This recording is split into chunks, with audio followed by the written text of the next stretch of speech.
जय गुरु जी। मेरा नाम कैप्टन अजीत सिरोही है। मैं गुरु जी के साथ का जुड़ा हुआ हूँ काफी साल से, और अब मैं सत्संग करता हूँ यहाँ भी और बाहर कंट्री जब भी जाता हूँ। मैं अपने पर्सनल एक्सपीरियंस और उनके मिरेकल्स के बारे में कम बात करता हूँ, उनकी महिमा के बारे में ज्यादा बात करता हूँ। उनकी जो मिरेकल्स हो रहे हैं या लोगों को उनसे फायदा हो रहा है, जो पर्सनल एक्सपीरियंस है वो दुनिया भर से में लोगों को हो रहा है सिर्फ, और काफी सत्संग उनके होते जा रहे हैं और वो होते रहेंगे गुरु जी की इस शरण में जो भी होंगे उनके लिए। पर मैं आज सिर्फ दो सवाल हैं जो गुरु जी के बारे में लोग बहुत पूछते हैं, मैं उनकी महिमा, उन दोनों सवाल का जवाब देने की कोशिश करता हूं, और यही उनकी गुरु जी की महिमा के बारे में आज भी मैं बात करूंगा। ये दोनों बहुत अच्छे जवाब है उनके सवालों के, जो उनके बारे में लोग पूछते हैं और क्यूरियस होते हैं और सेटिस्फाई नहीं होते हैं। एक सवाल तो होता है उनसे जो गुरुजी से जुड़ना चाहते हैं लेकिन उनको गुरुजी के बारे में मालूम नहीं है और वो और जानना चाहते हैं जिससे वो उनके साथ जुड़ सके। दूसरा सवाल है जो गुरुजी से ऑलरेडी जुड़े हुए हैं लेकिन वो किसी चीज से उनसे सेटिस्फाइड नहीं है, वो उसके बारे में एक सवाल करना चाहते हैं। मैं दोनों सवाल का अपनी जो मेरी समझ में आता है, जो गुरुजी का आदेश है, उसके हिसाब से मैं उनका जवाब देने की कोशिश करूंगा। पहला सवाल, जो लोग जुड़ना चाहते हैं गुरुजी से, जब हम लोग मिलते हैं तब अपने गुरुजी के बारे में बात करते हैं, यहाँ भी अब्रॉड भी, अब तो सब जगह संगत है गुरुजी की, तो सब ये पूछते हैं कि आपके गुरुजी में ऐसी क्या खास बात है, how is he different than any other guru, what's so different about him. तो इसका जवाब देना बड़ा मुश्किल है। तो हम लोग क्या करते हैं, नॉर्मली उनके दो मिरेकल्स बना देते हैं कि उन्होंने ये मिरेकल्स किए थे। तो सामने वाला कहता है वो तो फलाने गुरु थे, वो इससे ज्यादा भी मिरेकल करते थे। तो फिर हम क्या करते हैं, दो मिरेकल और सुना देते हैं उनसे ज्यादा पावरफुल, कहते हैं नहीं उन्होंने ये भी किया था। तो वो कहता है सामने वाला कि पर ये तो बेंगलोर के जो सत्य साई बाबा थे वो तो इनसे भी ज्यादा पावरफुल मिरेकल करते थे। बस यही चलता रहता है। And this is a very undignified way of introducing our guru ji to anybody.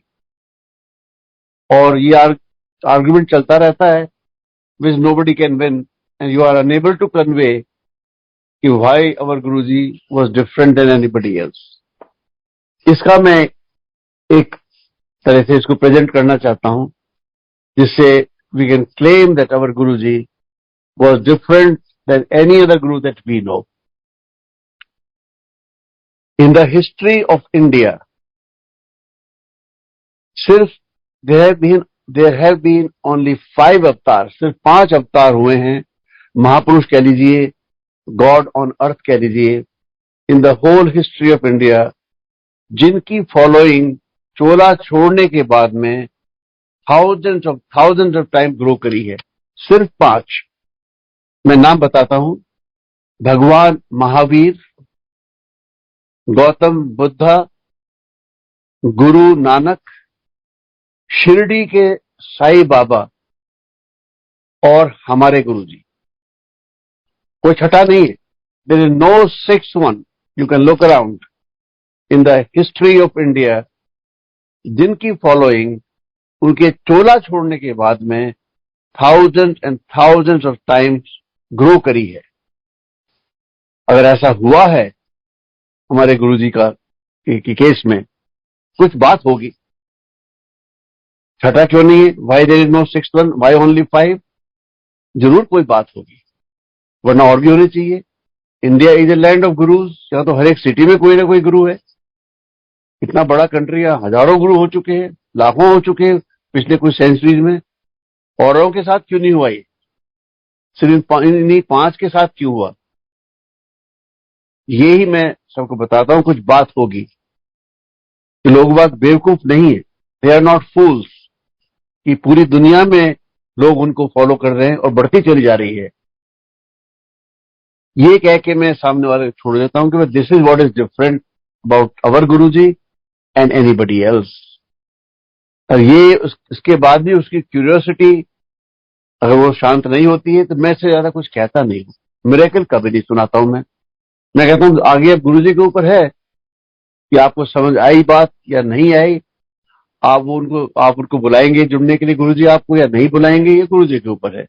पर इसके बाद मैं आगे गुरु जी के बारे में बात नहीं करता हूं, इतना कह के छोड़ देता हूं उनके ऊपर कि अब आपके ऊपर है, उनसे जुड़ना चाहो ना जुड़ना चाहो अब आपके ऊपर, आप सोच लीजिए। इससे ज्यादा मैं अपने गुरु जी के बारे में और बताना नहीं चाहता। ये तो हुआ सवाल उनके उनके लिए जो गुरु जी से जुड़ना चाहते हैं। अब दूसरा है सवाल जो पैदा होता है, जो लोग गुरु जी से ऑलरेडी जुड़े हुए हैं, उनका सवाल ये होता है कि हम इतने दिनों से प्रेयर कर रहे हैं और गुरु जी से जुड़े हुए हैं, हमारी कोई मन्नत पूरी नहीं हो रही है।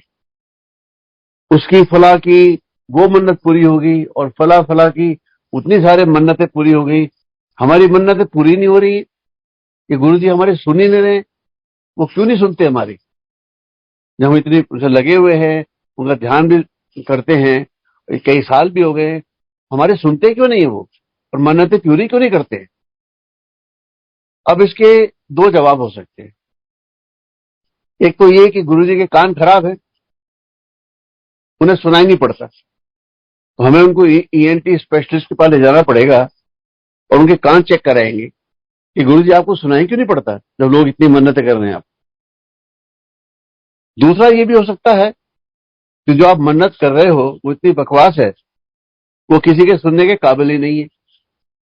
आप क्या कह रहे हो, मेरी लड़की की शादी हो जाए, मेरा बिजनेस ठीक चल जाए, मेरी पोस्टिंग हो जाए, मेरा प्रमोशन हो जाए, मेरा मकान बन जाए।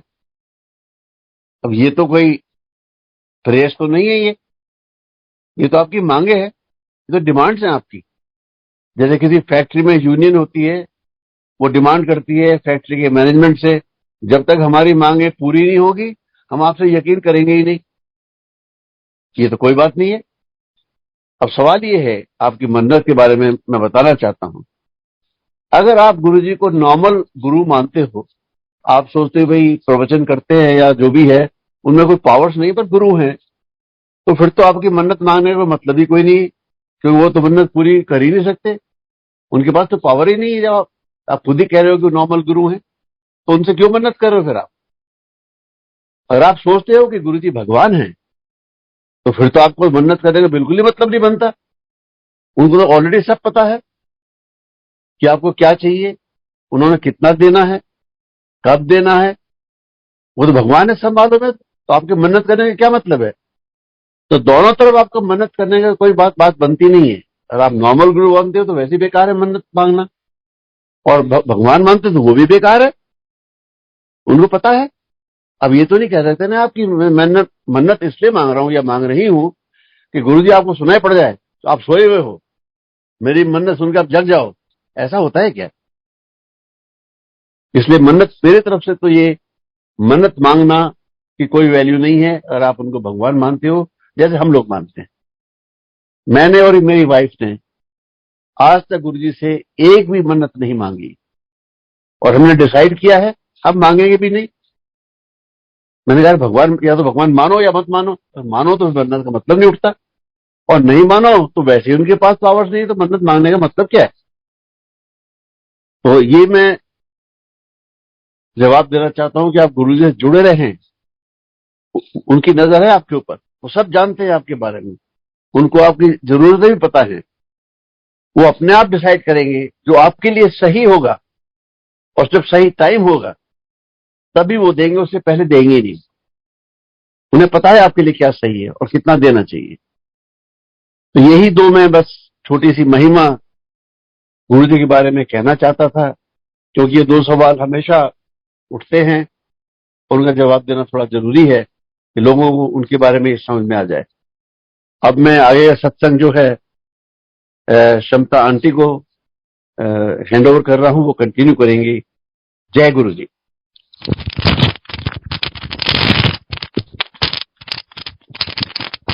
जय गुरु जी। Can you hear me? जी आंटी। अच्छा, जय गुरु जी।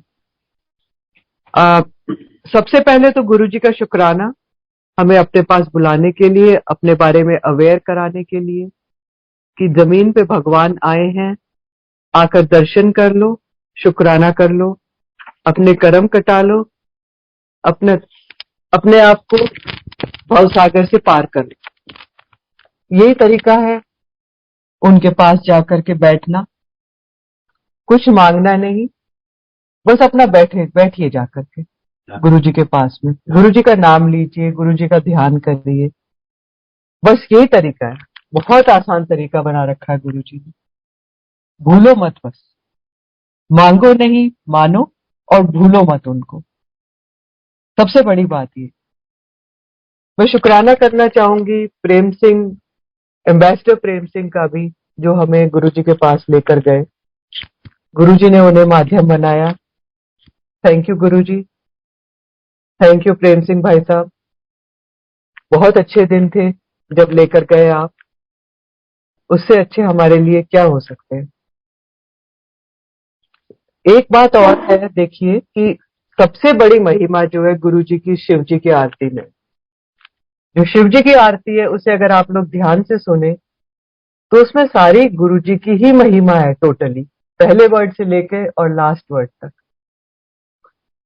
गुरु जी की आरती, गुरु जी के लिए वो आरती की जाती थी बड़े फंक्शंस पे, उनके जन्मदिन पे और महाशिवरात्रि वाले दिन। उसी से आप ये अनुमान लगा सकते हैं कि गुरु जी खुद शिव जी है।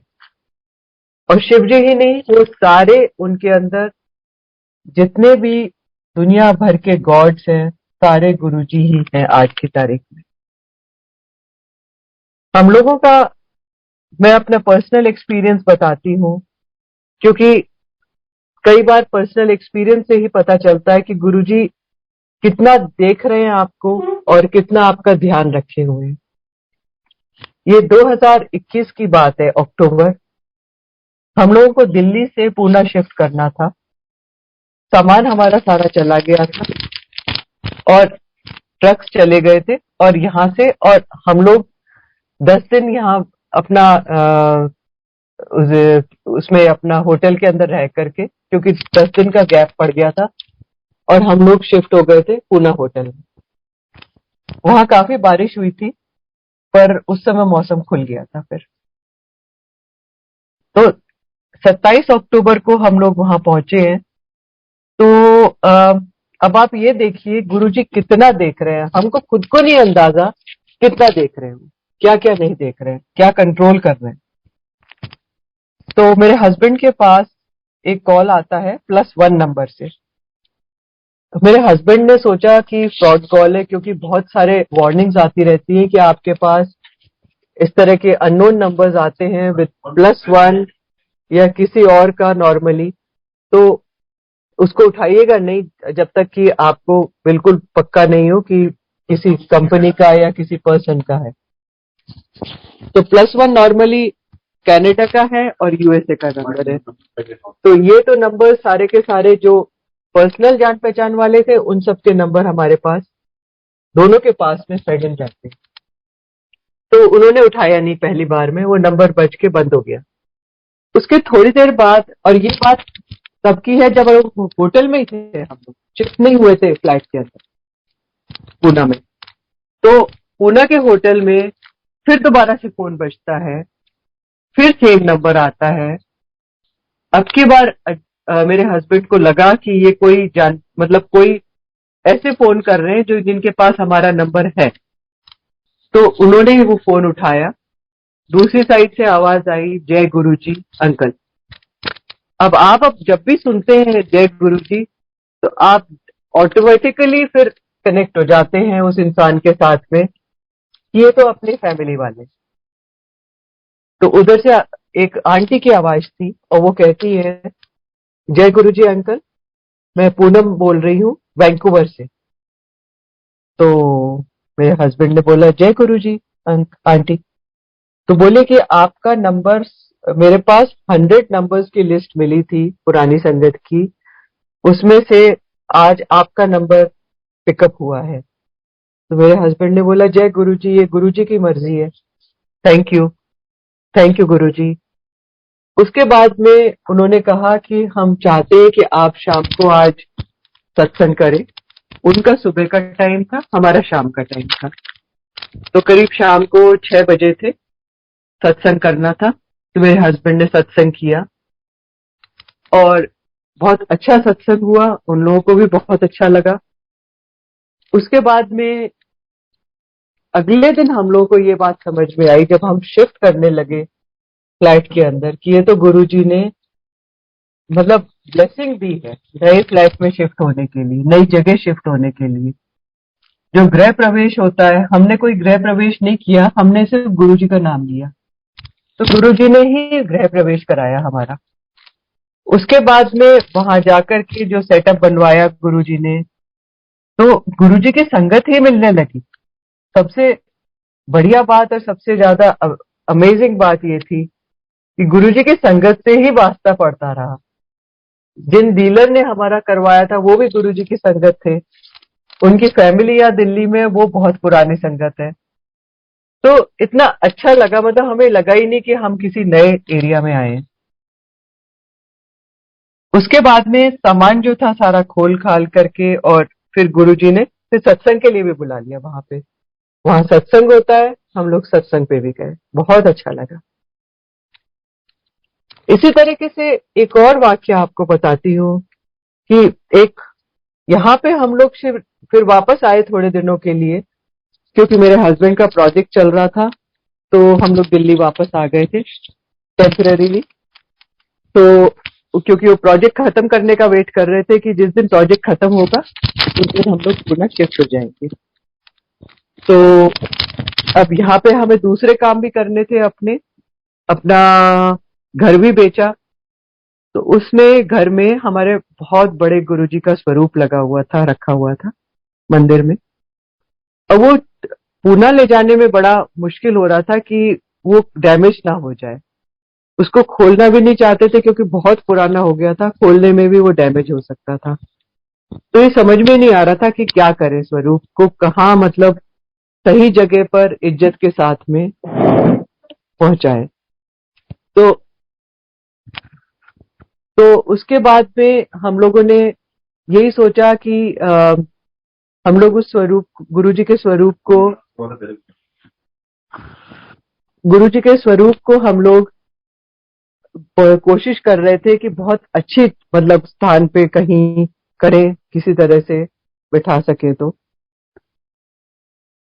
उस चक्कर में क्या हुआ कि मैं कार में गुरुजी के स्वरूप को लेके गई हुई थी, ड्राइवर चला रहा था, और हम लोग सारे लिटरली हम लोग कई जगह घूम करके आए, गुड़गांव तक गुरुजी घूम कर आए। और यहाँ हम लोग हैबिटेट सेंटर में ठहरे हुए थे, तो उस हैबिटेट सेंटर में वापस ले आए स्वरूप को। तो उसके बाद में क्या हुआ कि हम लोग वहां पर जैसे उतरे हैबिटेट सेंटर में, सामने से गुरुजी की एक आंटी आ रही थी। तो गुरुजी ने ध्यान दिया कि इनसे पूछो, इनको बोलो। तो मैंने पूछा उनसे कि आंटी आप, मेरे पास गुरुजी का बड़ा स्वरूप है, आप क्या ले जाना चाहेंगी? उनके साथ दो आंटीज और थी गुरुजी की। वो बड़ी खुश होके बोली, हाँ बिल्कुल, जय गुरुजी। और वो बड़े खुशी से गुरुजी का स्वरूप को लेकर अपने घर गई, और साथ में वो इनवाइट भी कर गई अपने साथ में कि मेरे यहाँ सत्संग है और आप आइएगा। हमने कहा जरूर आएंगे। तो हम लोग वहां गए उनके सत्संग में।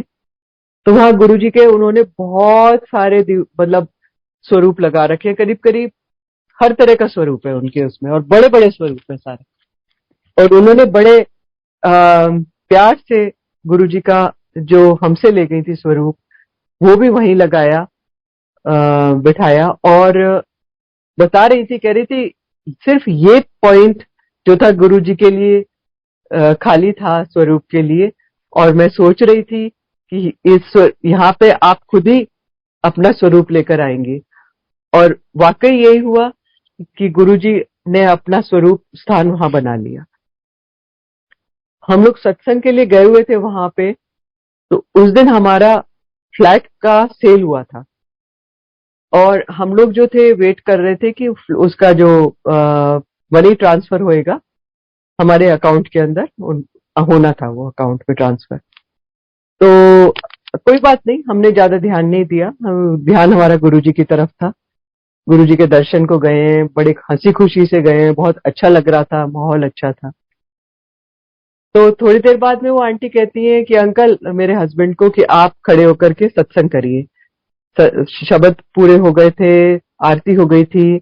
उसके बाद जब अपना एक्सपीरियंस बताना था तो मेरे हस्बैंड जैसे ही खड़े हुए सत्संग करने के लिए, वैसे ही मेरे पास एसएमएस आ गया कि मनी ट्रांसफर हो गया है।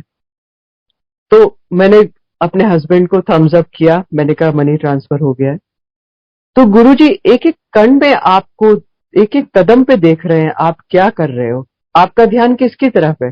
आपका ध्यान गुरु की तरफ है या आपका ध्यान पैसे की तरफ? हमारा ध्यान गुरु की तरफ था। हम सोच भी नहीं रहे थे कि पैसा हम लोग ट्रांसफर हो रहा है नहीं हो रहा है, कोई नहीं, कोई इतना वो नहीं है, अर्जेंसी नहीं है। पर क्योंकि गुरु जी के पास आए हैं, पूरा ध्यान गुरु जी के पास लगाकर बैठे हुए थे, ध्यान पूरा गुरु जी के अंदर था। तो ऐसे गुरु जी आपको ब्लेसिंग देते हैं। उसके बाद में हम लोग जाते रहे हैं वहां, और सत्संग भी हम लोगों ने अटेंड करे हैं, बड़ी खुशी से करे हैं। बहुत अच्छा लगता है वहां जाकर सत्संग अटेंड करने में। सत्संग आप लोग भी अटेंड करिए, बहुत अच्छा लगेगा। एक और आपको बताती हूँ अपना पर्सनल एक्सपीरियंस जो 2005 का है। उस दिन महाशिवरात्रि का दिन था। गुरुजी उस समय चोले में थे।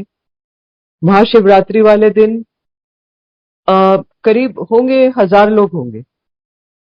तो उस समय गुरुजी ज्यादा लोगों को नहीं वो करते थे, बुलाते थे। 1000 संगत आ रखे थे। लेकिन उसमें भी एक छोटा मतलब हमारे साथ एक कपल गए थे जो जो शिव जी को मानते थे। तो उनको बोला था कि आप लोग उनका कि भाई आप लोग भी दर्शन करने चलो गुरु जी के। तो वो लोग आ गए थे खुशी खुशी। उनका उस दिन शिवरात्रि का व्रत भी था। तो उस दिन थोड़ा लेट हो गए क्योंकि वहां पर थोड़ा ज्यादा संगत इकट्ठी हो गई थी मेन हॉल में। तो हम लोग बाहर ही रुके हुए थे और वेट कर रहे थे कि फिर शिव जी की आरती शुरू हो गई। हम लोगों ने आरती सुनी और हम लोग ये वेट करते रहे कि हम लोग जाएंगे और गुरु जी के दर्शन करेंगे अंदर सब लोग मिल करके। तो उस समय वो दोनों कपल मेरे साथ जो थे, हस्बैंड वाइफ, वो थोड़े बेचैन हो गए। वो बोले हम बच्चों को घर पे छोड़कर आए हैं, 9 9:30 का टाइम हो रहा है, तो अभी जो है फिर लेट हो जाएंगे, बच्चे परेशान होंगे। अभी तो हम वापस जाते हैं, आपके साथ फिर किसी और दिन आकर के गुरु जी के दर्शन करेंगे। हमने भी कहा ठीक है, फिर ऐसा करिएगा कि आप लंगर करके और आप लोग निकल जाओ। उस समय लंगर सर्व हो गया था 9:30 बजे। उन्होंने भी लंगर किया बड़े खुशी खुशी और वो लोग चले गए। उसके बाद उन आंटी का 2 साल बाद जाना हुआ गुरुजी के दर्शन के लिए एम्पायर एस्टेट में। तो एम्पायर एस्टेट में वो मेरे साथ गई, वो अपने बेटे को लेकर गई थी ब्लेसिंग के लिए। तो वहां पर बैठे बड़े अच्छे प्यार से उन्होंने बहुत अच्छा ध्यान लगाया, शब्द सुने, लंगर खाया। तो जब हम लोग चलने लगे तो चलते टाइम, उस समय ये था सिस्टम कि चलते टाइम जो आप नई संगत को लेकर आए हैं तो इंट्रोड्यूस कर सकते हैं आज्ञा लेते टाइम। तो हम लोग आज्ञा लेते टाइम मैंने गुरुजी को इंट्रोड्यूस कर, मैं इंट्रोडक्शन के फॉर्म में गुरुजी से बोला, मैंने कहा गुरुजी ये अमित मेरी फ्रेंड है और ये उनका बेटा है, आपका शुक्राना बहुत बहुत। तो गुरुजी उससे कहते हैं और लंगर कैसा था उस दिन 2 साल पहले महाशिवरात्रि वाले दिन? तो वो आंटी तो इतनी हैरत में आ गई, बोली कि गुरुजी को पता है? मैं कहा हाँ, गुरुजी तो भगवान है, गुरुजी को तो पता होता है कि कौन आया था कौन नहीं आया था उस टाइम पर। तो उनका एक्सपीरियंस पर्सनल ये था और उसके बाद वो बहुत मानने लग गए गुरुजी को। उनके एक्सपीरियंसेस भी फिर अच्छे होते चले गए, वो बड़े पॉजिटिव लोग थे और आज भी गुरुजी को मानते हैं, जाते रहते हैं। हम लोगों को देखिए, मैंने पर्सनल लाइफ में गुरुजी के पास आने के बाद ये थोड़ी सेंसिटिविटी और थोड़ी बढ़ गई है कि आप ऐसे काम मत कोई करिए जो आप अपने साथ नहीं होने देना चाहते हैं। फॉर एग्जाम्पल, किसी को धोखा मत दीजिए, किसी के साथ चीटिंग मत करिए, किसी के साथ किसी को हर्ट मत करिए, किसी का नुकसान मत करिए। कोशिश करिए, ठीक है आप हेल्प नहीं कर सकते हैं तो नुकसान मत होने दें किसी को, ये बहुत जरूरी हो जाता है। नहीं तो मैंने देखा है लाइफ के अंदर कि जो कोई अगर किसी का जानबूझ के नुकसान करता है या जानबूझ के किसी को गलत एक्शन लेता है किसी के साथ में, तो उसके साथ अपने साथ भी कहीं ना कहीं चोट लगती है फिर। तो बेटर है जहां तक हो सके अपना अपने आप को साफ रखें। गुरुजी तो खुद कहते थे कि अपना भांडा साफ करो। उनका मतलब ये था कि आप अपने विचार साफ करो, आप अपनी इंटेंशंस को साफ करो, आप अपने एक्शंस को साफ रखो, अच्छे रखो, सबको सबके लिए अच्छा सोचिए। आप कहीं सत्संग में जा रहे हैं, आप कहीं भी जा रहे हैं, इवन सत्संग में भी नहीं जा रहे हैं, जिसको गुरुजी के बारे में अवेयरनेस भी नहीं है कि गुरुजी कौन है क्या है, उनके साथ भी आपकी डीलिंग हो रही है, आप उनको पहले रखिए अपने से आगे। उनका पहले भला हो, बाद में मेरा भला हो। आप देखिए कितना गुरुजी खुश होते हैं इस बात से। हम लोग का एक एक्सपीरियंस और भी एक बहुत मतलब ऐसा हुआ था जो कि प्रूव करता है कि गुरुजी भगवान है, शिव जी खुद है। ये गुरुजी ने चोला छोड़ दिया था उसके बाद की बात है। हम लोग 7 आंटियां मेन हॉल में गुरुजी के सामने खड़े हुए थे। हम लोग गुरुजी वहां शिव जी की मूर्ति के सामने, तो शिव जी की मूर्ति को हम लोग सबको सब बड़े ध्यान से देख रहे थे कि आज शिव जी की मूर्ति में शिव जी ने आंखें खोल रखी हैं। उस दिन पहली बार हम लोगों ने देखा था उनकी शिव जी की मूर्ति में आंखें खुली हुई थी, पूरी खुली हुई थी। तो सबके सब बड़े ताज्जुब में थे, अचंभित थे, बड़े अमेज थे, सरप्राइज की आज आंखें खुली हुई हैं शिव जी की पूरी मूर्ति के अंदर। और वही देखे जा रहे थे लगातार एक तक। 7 आंटियां थी मानिए बात को, और एक आंटी तो बल्कि अपना फोन उठाकर फोटो भी खींचने लगी, बोली कि मैं ये इसको डेवलप कराऊंगी कि शिव जी की मूर्ति की आंखें आज खुली हुई है शिव जी की। और अचानक देखते देखते वो शिव जी के मूर्ति के फेस में गुरु जी का फेस आ गया। आप विश्वास रखिए, सातों आंटियों ने देखा है और सातों आंटियां एक साथ चिल्लाई हैं गुरु जी करके। तो मतलब एकदम गुरु जी ने ये सबको प्रूव कर दिया कि गुरु जी कौन है। तो ये बात उन आंटियां जो सुन रही हैं उनको भी पता है। एक और आंटी का सत्संग ये है कि एक दिन मेरे को बहुत मन कर रहा था गुरु वहां बड़े मंदिर जाने का। ये भी चोला छोड़ने के बाद की बात है। मेरा बड़ा मन था कि आज शाम को मैं बड़े मंदिर जाऊं। फिर सारा दिन निकल गया, कोई साधन नहीं बना जाने का। कार और ड्राइवर मेरे हस्बैंड के साथ में थे, और उन लोगों का भी शायद पता नहीं कहीं शाम का प्लान था, तो वो भी नहीं थे कहीं आसपास। तो मैंने कहा ठीक है कोई नहीं, दोपहर के बाद की बात है, ये करीब 3 बजे के करीब, 2-3 बजे की बात होगी। तो मैंने कहा चलो ठीक है अपने घर के मंदिर को साफ करते हैं और खुश रहते हैं इसी बात से, कोई बात नहीं, नहीं जाना हो पा रहा तो मैं मंदिर साफ करने लगी। मेरी मदर लेटी हुई थी बिस्तरे पर, वो ठीक नहीं रहती थी। तो मैंने अपना फोन उनके पास में रख दिया, ये सोच करके कि बोलकर उनको कि ऐसा है मॉम, आप फोन को रख लो, अगर किसी का फोन आता है तो उनको बोल देना अभी 10 मिनट बाद कॉल कर लेगी, बिजी है अभी। और ऐसे ही हुआ, मैं उस समय सेवा में लगी हुई थी मंदिर में, तो एक फोन आया। मैंने अपनी मदर को कहते हुए सुना कि हाँ 10 मिनट बाद कॉल कर ली। ठीक है, उन्होंने भी फोन बंद कर दिया और मैं भी अपना करती रही सेवा। तो जब मेरी सेवा पूरी हुई तो मेरी मदर बोली कि तुम्हारा फोन आया था और वो गुरुजी की आंटी थी, तो कॉल बैक कर लो। मैंने कहा ठीक है। मैंने कॉल बैक किया तो वो कहती है कि आंटी आप विश्वास नहीं करोगे क्या हुआ आज। मैंने कहा क्या हुआ। कहती है मैं फ्लाइट से वापस आई हूँ, रात भर की फ्लाइट थी मेरी, और फ्लाइट से आकर के मैं बिल्कुल थकी हुई थी, सो गई। मैं इतनी गहरी नींद में थी कि मेरे मेरे को होश ही नहीं था कि उसके बाद में मैं कहाँ सो गई।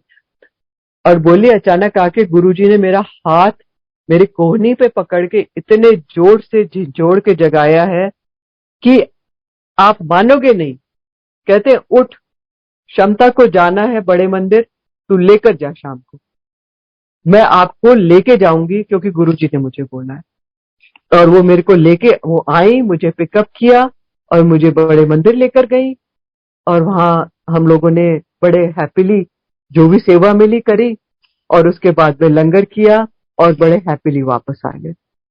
मतलब आपकी देखो कितनी छोटी से छोटी इच्छा को भी गुरुजी पूरा कर देते हैं जब उनका उनका मन करता है। उनको लगता है ये मेरे साथ खींचतान नहीं कर रहे हैं, ये खुश है जिस हालात में। मैं खुश थी कि मैं घर में ही हूँ, कोई बात नहीं, मैं मंदिर की सफाई करके ही खुश हूँ, अपने घर के मंदिर की, उसमें भी तो गुरुजी है। और गुरुजी ने देखो कैसे उन्होंने मतलब सुनी बात को। तो मतलब मुझे यही लगता है कि फिर मांगो ही क्यों, जब गुरुजी जब सुन रहे हैं और वो जानते हैं आपको क्या चाहिए और क्या नहीं चाहिए, तो मांगने की तो जरूरत ही नहीं है। एक अंकल थे, उनके साथ में मतलब हम लोग का इंटरेक्शन होता रहता था, वो ट्रेनिंग ले रहे थे थोड़ी किसी उसकी कोर्स की। तो उनके उनके साथ बातचीत हुई गुरुजी के बारे में, गुरुजी के बारे में अवेयर कराया उनको। तो बोले कि मैं भी चलूंगा, हमने कहा चलो। तो उस दिन मैं शायद अकेली गई थी, अंकल नहीं जा पाए थे। और वहां जा करके और हम लोग बैठ गए। तो बाहर बैठे थे, वहां एम्पायर स्टेट में छोटा वरांडा है बाहर, और उस वहां से एंट्री है अंदर मेन हॉल की। तो काफी लोग थे अंदर, काफी संगत बैठी हुई थी, तो हम लोग बाहर ही बैठ गए, फिर अंदर जगह नहीं थी। तो हमने कहा ठीक है, गुरुजी को मत्था टेक करके आकर के और बाहर ही बैठ जाते हैं। हम लोग बाहर बैठे थे तो इतने में एक आंटी आई बाहर से गेट से, और वो आकर के और इनको अंकल को नाम लेकर कहती है, अरे तुम यहाँ पर आए हो। तो बोले कि हाँ मैं गुरुजी के दर्शन कराने आई हैं आंटी। तो कहती है चलो मैं लेके चलती हूँ अंदर। तो उन्होंने मेरी तरफ देखा, मैंने कहा ठीक है, what ever Guruji wishes it's fine. तो वो अंदर गए आंटी के साथ में, गुरुजी को इंट्रोड्यूस कराया कि गुरुजी ये गौरव है, गौरव गुप्ता, और आपसे मिलाने के लिए लाई हूं। कुछ बोला उन्होंने, मैं थी नहीं इसलिए मुझे एग्जैक्टली पता नहीं है क्या बोला, लेकिन कुछ बोला उन्होंने। तो गुरुजी कहते हैं तेरे साथ तो नहीं आया है ये। तो मतलब आपको एकदम हैरान कर देते हैं गुरुजी कि गुरुजी को सब कुछ तो पता है, और उनके साथ में क्या छुपाना। तो एक ये छोटी छोटी बातें हैं जो बहुत बड़ी लगती हैं अब जो है, कि गुरुजी कैसे दिखाते थे अपना रूप कि भाई मैं मतलब जानता हूँ सब कुछ करवा रहा हूं मैं ही। एक बार क्या हुआ कि मैं वहां मंदिर में, एम्पायर स्टेट की बात है, मैं और अंकल हम लोग को जितना हो सकता था हम लोग जाते थे। एम्पायर स्टेट भी, बड़े मंदिर भी खुला रहता था उस टाइम पर। दरबार साहब के दर्शन होते रहते थे अंदर, मेन हॉल के भी। बड़े आराम से जाओ आप, दर्शन करो, वापस आ जाओ। बहुत अच्छा लगता था, बड़ी शांति मिलती थी। तो एक दिन हम लोग, मैं और अंकल एम्पायर स्टेट में बैठे हुए थे, बड़ा इंजॉयमेंट था, बड़ी खुशी थी मन में कि हाँ देखो कितना अच्छा माहौल है, बहुत मतलब you are feeling so happy, कितनी अंदर से खुशी मिल रही है दिल को। और मैं ये सोच बैठी कि ये बेस्ट पार्टी है शहर में, इससे अच्छा हैप्पीनेस कहीं नहीं मिल सकती। तो ये सोच करके लंगर कर रही, लंगर खत्म किया, गुरुजी की आज्ञा लेने पहुंचे हम लोग। गुरुजी कहते हैं हफ्ते में एक बार आई। अब मैं तो ऊपर से नीचे गिरी आकर के। मैंने कहा गुरुजी मैंने बहुत गलत सोच लिया, गलती हो गई। ये क्या वो सोच बैठी मैं, बहुत गलती हो गई, माफ करना। तो फिर गुरुजी से पहले फिर से पूछा। मैंने कहा गुरुजी अम, हफ्ते में एक बार। वो बहुत इम्पॉसिबल सा बैंड लग रहा था कि कहाँ तो हम रोज आ जाते थे, कहाँ हफ्ते में एक बार आने का आदेश मिल रहा है। तो गुरुजी फिर दोबारा बोले, हाँ एक बार आना हफ्ते में, किसी भी दिन आ जाना। ये उन्होंने खोल दिया था। तो हम लोग ठीक है आ गए। फिर बड़ा दुखी होकर के कि अच्छा हफ्ते में एक दिन मिल रहा है आने के लिए, ज्यादा नहीं मिल रहा। अब गुरुजी तो बड़े दयालु है, तो उन्होंने एक अंकल के थ्रू ये कहलवा दिया, अगर कोई नई संगत को लेकर आते हो तो फिर कितनी भी बार आ सकते हो आप, जिस दिन आप नई संगत को ला रहे हो उस दिन आ सकते हो। फिर हमारी बल्ले बल्ले हो गई। अब हम रोज ढूंढते थे कि कौन नई संगत को लेकर जाए, कोई नई संगत मिल जाए जिसको गुरुजी का आशीर्वाद दिलवाएं, कि गुरुजी की ब्लेसिंग्स भी तो मिल रही है ना संगत को। तो बहुत अच्छा लगता था। मतलब ये काम हम लोगों ने खूब हैप्पीली किया। फिर एक मेरे हस्बैंड के फ्रेंड थे जिनके साथ में 20 साल से खेल रहे थे ये लोग। तो उनका क्या हुआ, अचानक उनको स्ट्रोक हो गया था, ब्रेन स्ट्रोक। और विमहंस में वो एडमिटेड थे, काफी हाई पोजीशन पे थे। और अ, जब वो स्ट्रोक हुआ तो उस समय खैर वो रिटायर हो चुके थे, लेकिन मेरे हस्बैंड को काफी थोड़ा दुख हुआ कि ये हालत हो गई है उनकी। और स्ट्रोक के बाद स्ट्रोक हुए जा रहे थे, मतलब कोमा में चले गए थे और आईसीसीयू में एडमिटेड थे 3-4 दिन से।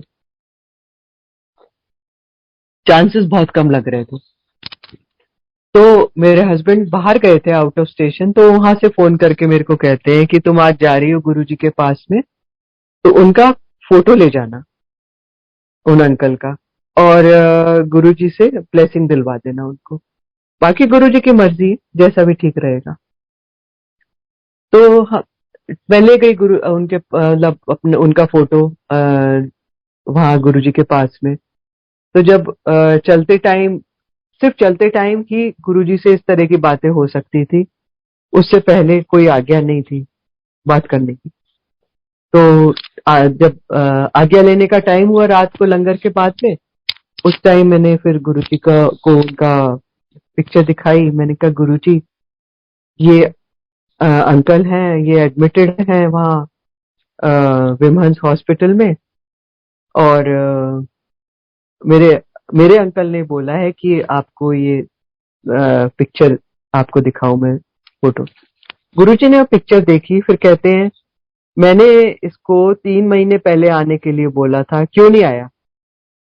अब मैं क्या बोलती, मैंने कहा मतलब गुरुजी का जब आदेश हुआ है तो आप भागे भागे जाओ गुरुजी के पास में, सिंपली पुट।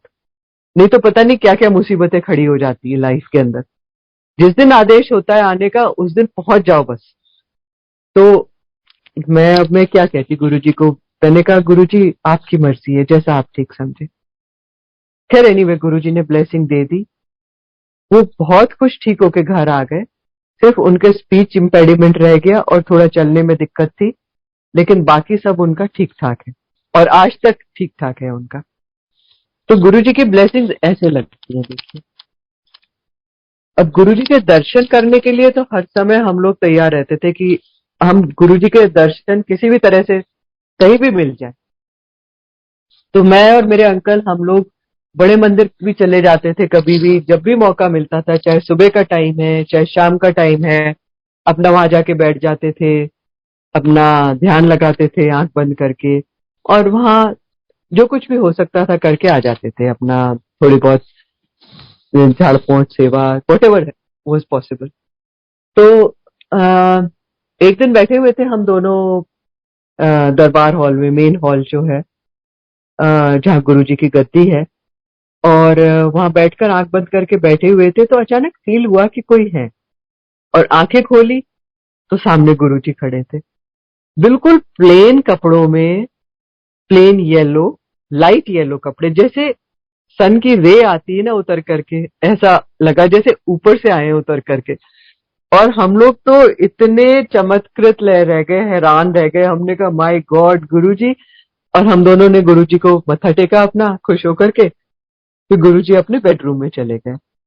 तो हम वहीं बैठे रहे अपना मेन हॉल में ही। गुरुजी, हमने कहा ठीक है, गुरुजी चले गए अंदर, हम लोग बैठे हुए हैं यहाँ पर अपना हैप्पीली। तो थोड़ी देर बाद एक अंकल आके कहते हैं कि आप दोनों को गुरुजी अंदर बुला रहे हैं कमरे में। तो हम लोग चले गए वहां कमरे में, बैठ करके वहां गुरुजी ने उस दिन बहुत, मतलब आप बिलीव नहीं कर सकते, इट वॉज लाइक हेवन। सिर्फ 8-10 लोग थे वहां, और अमेजिंग ऑरा था, अमेजिंग फीलिंग थी। ऐसा लगता था भगवान के चरण में स्वर्ग में बैठे हुए, बड़े खुश। फिर गुरुजी ने चाय प्रसाद और स्नैक्स प्रसाद बनवा के खिलाया। फिर उसके बाद में लंगर के लिए रोका कि लंगर करके जाना। तो और उस दिन खूब गुरुजी ने बातें करी, मतलब काफी बातें करी थी। हम लोग तो वो पंजाबी में बात कर रहे थे, आधी समझ में आ रही थी, आधी नहीं समझ में आ रही थी। गुरुजी की पंजाबी बड़ी डिफिकल्ट थी समझ की। तो लेकिन हम लोग बस सुन रहे थे, गुरुजी बोल रहे हैं, सुन रहे हैं, और बड़े खुश कि बस हाँ जी गुरुजी, आप भगवान हो, आप जो बोल रहे हो सच है वो। तो ऐसे, मतलब इस तरह के एक्सपीरियंसेस हैं हम लोगों के, कि जहाँ पे गुरुजी के दर्शन अचानक हो जाते थे। गुरुजी को पता था ये लोग यहाँ हैं, किस किस तरह की वो है, इनको जरूरत है। वो उसको उसी को सोचकर जो उनको ठीक सब समझते हैं वो पूरी करते हैं। हम लोग मांगते नहीं है कभी भी, क्योंकि हमें पता है कि जो हमारी मांग जो है फालतू की मांग है, उसमें कोई दम नहीं है किसी भी तरह का। फिर एक दिन क्या हुआ कि हम लोग को मेरा ड्राइवर है, उसको किडनी स्टोन रहते। अच्छा, वो बहुत ज्यादा वहां मंदिर में नहीं जाता था, थोड़ा उसको झिझक होती थी जाने में। जबकि हमने उसको बोला हुआ था कि तुम भी आओ, दर्शन करो, लंगर खाओ, तब आते हैं। पर वो अपना बाहर से ही, मतलब चला जाता था लेकर के, लंगर वगैरह बाहर ही कर लेता था। तो फिर मैंने कहा कि अच्छा ठीक है तुम, और ये बहुत उस टाइम की बात है जब गुरुजी चोले में थे, और फिर चोला छोड़ा उसके बाद भी।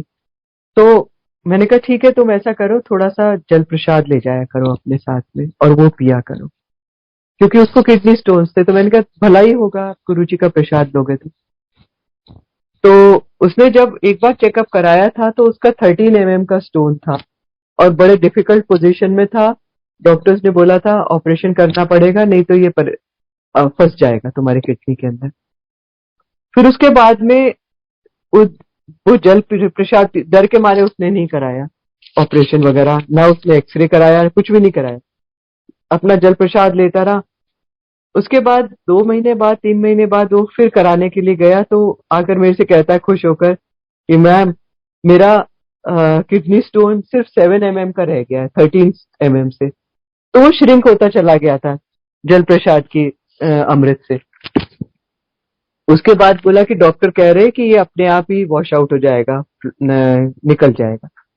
तो गुरुजी का जल प्रसाद का ये पावर है, देखिए, गुरुजी के नाम की पावर है। आप सिर्फ गुरुजी का नाम ले लो, जय गुरुजी बोल लो, आप भूल जाओगे दुनिया को।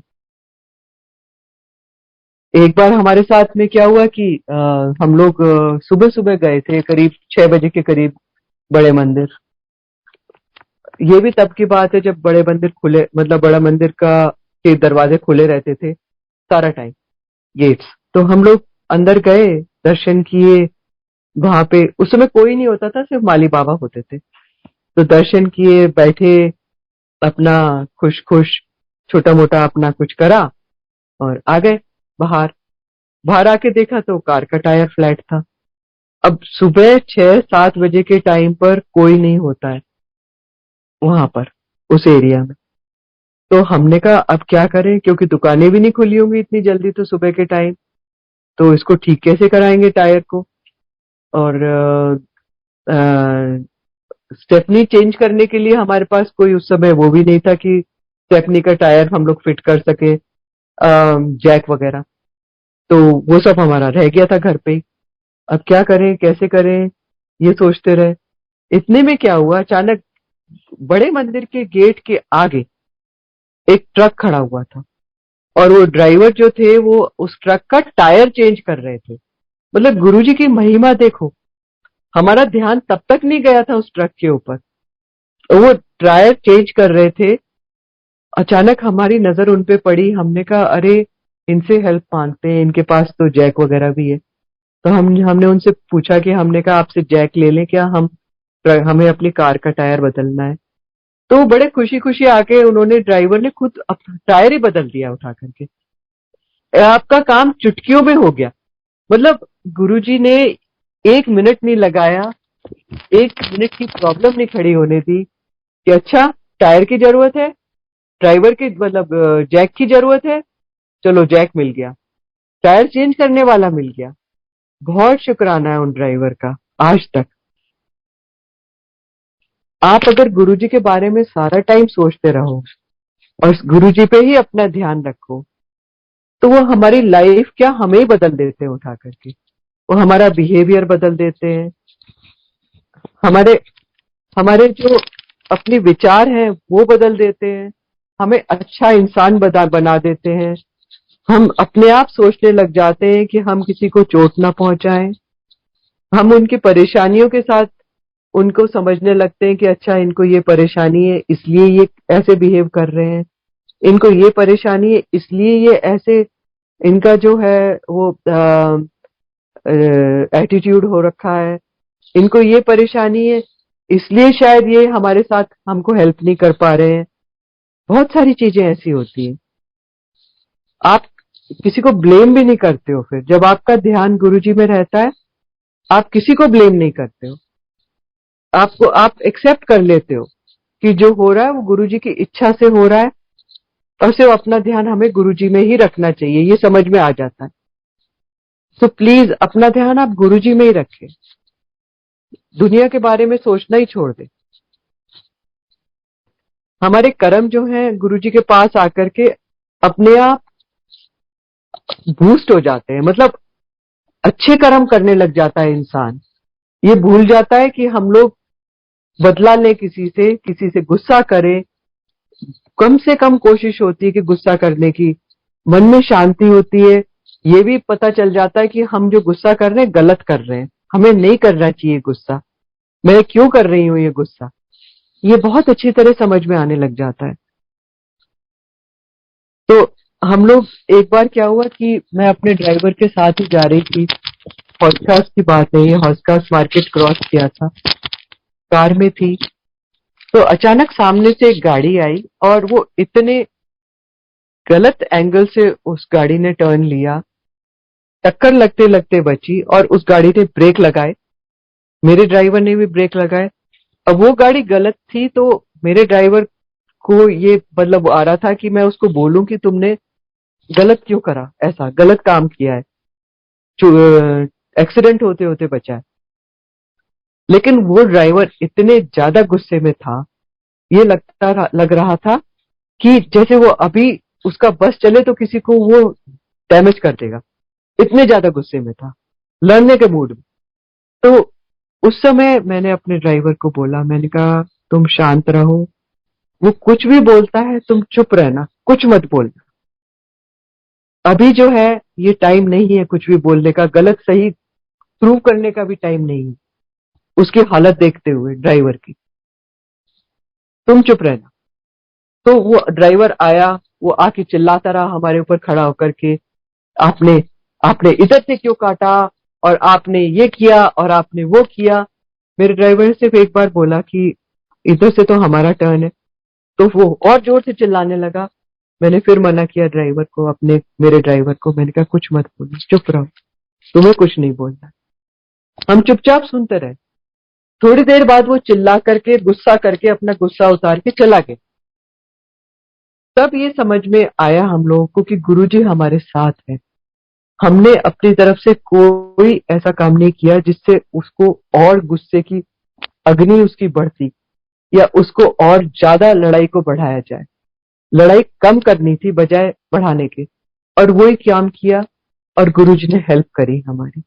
गुरुजी साथ रहते हैं, तो जहां तक हो सके लड़ाई को बढ़ने मत दो किसी की भी। अपना शांति से निकल जाओ। तो मेरे ख्याल से काफी मैंने सत्संग सुना लिए आपको। अब मैं आप लोगों से आज्ञा लेना चाहूंगी। बस इतना ही मेरा आपसे विनती है कि आप पॉजिटिव रहें और खुश रहें, और बाकी सब गुरु जी के हाथ में छोड़ दें। गुरु जी के पास जाते रहें, गुरु जी को मानते रहें। थैंक यू, बहुत बहुत शुक्राना। गुरु जी आपका सबसे पहले शुक्राना, और संगत जी आपका भी बहुत शुक्राना इतनी शांति से सुनने के लिए। Thank you so much. May guru ji bless you all always. Thank you. जय गुरु जी।